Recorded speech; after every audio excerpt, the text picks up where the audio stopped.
لالچی بھیڑیا۔ بہت عرصہ ہوا کہیں دور جنگل کے قریب ایک خوبصورت گھر میں ایک بکری اپنے بچوں کے ساتھ رہتی تھی۔ ایک دن بکری نے اپنے بچوں سے کہا، میں شہر سے کوئی ضروری سامان خریدنے جا رہی ہوں، تم سب گھر پر ہی رہنا، کوئی بھی گھر سے باہر نہ نکلے، کیونکہ تمہیں معلوم ہے کہ جنگل میں ایک خوفناک بھیڑیا رہتا ہے اور وہ اکثر شکار کرنے کے لیے ادھر آتا رہتا ہے۔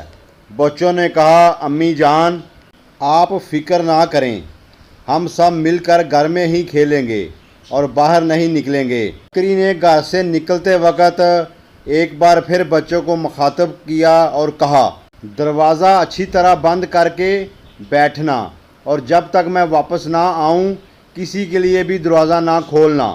بچوں کو تاکید کر کے بکری شہر کی طرف چلی گئی۔ ادھر مکار بھیڑیا گھر کے باہر چھپ کر ان کی باتیں سن رہا تھا۔ بکری کے جانے کے تھوڑی دیر بعد اس نے دروازے پر دستک دی۔ اندر سے بچوں نے پوچھا، کون؟ بھیڑیے نے کہا، میں تمہاری ماں ہوں۔ بچوں دروازہ کھولو۔ بچوں نے کہا، نہیں، تم ہماری ماں نہیں ہو سکتی، ہماری ماں کی آواز تو بہت نرم ہے اور اس میں بہت مٹھاس ہے، جبکہ تمہاری آواز کسی طرح ہماری ماں سے نہیں ملتی۔ تم بھیڑیے ہو، فوراً یہاں سے چلے جاؤ، ہم دروازہ نہیں کھولیں گے۔ بھیڑیے نے کچھ سوچا اور وہاں سے نکل کر ایک دکان میں چلا گیا۔ اس دکان سے اس نے شہد کی بوتل اٹھائی اور منہ کو لگا کر ایک ہی سانس میں سارا شہد پی لیا اور واپس بکری کے گھر آ کر دروازے پر دستک دی۔ بکری کے بچوں نے پھر پوچھا، کون؟ بھیڑیے نے اپنی آواز بدل کر کہا، میں تمہاری ماں ہوں، دروازہ کھولو۔ میرے بچوں۔ بکری کے بچوں کو دروازے کے نیچے سے بھیڑیے کے پاؤں نظر آ گئے اور وہ بھیڑیے کی چالاکی کو سمجھ گئے اور کہا، ہم دروازہ نہیں کھولیں گے، ہمیں معلوم ہے تم ہماری ماں نہیں ہو، ہم نے تمہارے پاؤں دیکھے ہیں، وہ ہماری ماں کے پاؤں کی طرح خوبصورت اور سفید نہیں ہے، تم بھیڑیے ہو، یہاں سے چلے جاؤ۔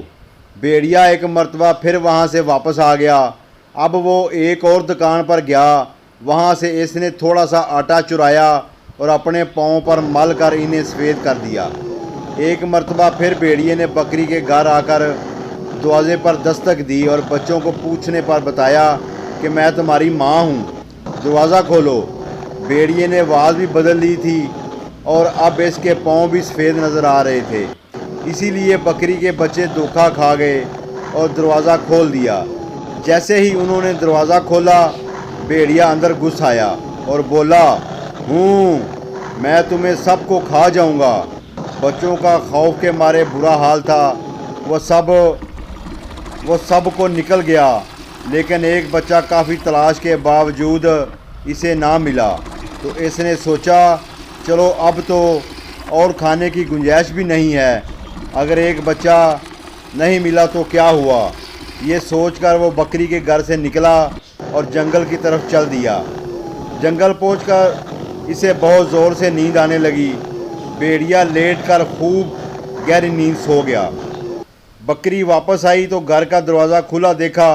اس نے اندر داخل ہو کر دیکھا تو گھر کا سامان بکھرا پڑا تھا۔ بکری کو دیکھتے ہی ایک بچہ بھاگتا ہوا آیا اور ماں سے لپٹ کر رونے لگا۔ ماں کے پوچھنے پر اس نے سارا واقعہ سنایا۔ بکری نے اس بچے کو ساتھ لیا اور تیزی سے جنگل کی طرف نکل گئی۔ چینل کو سبسکرائب کریں، لائک کریں، شیئر کریں۔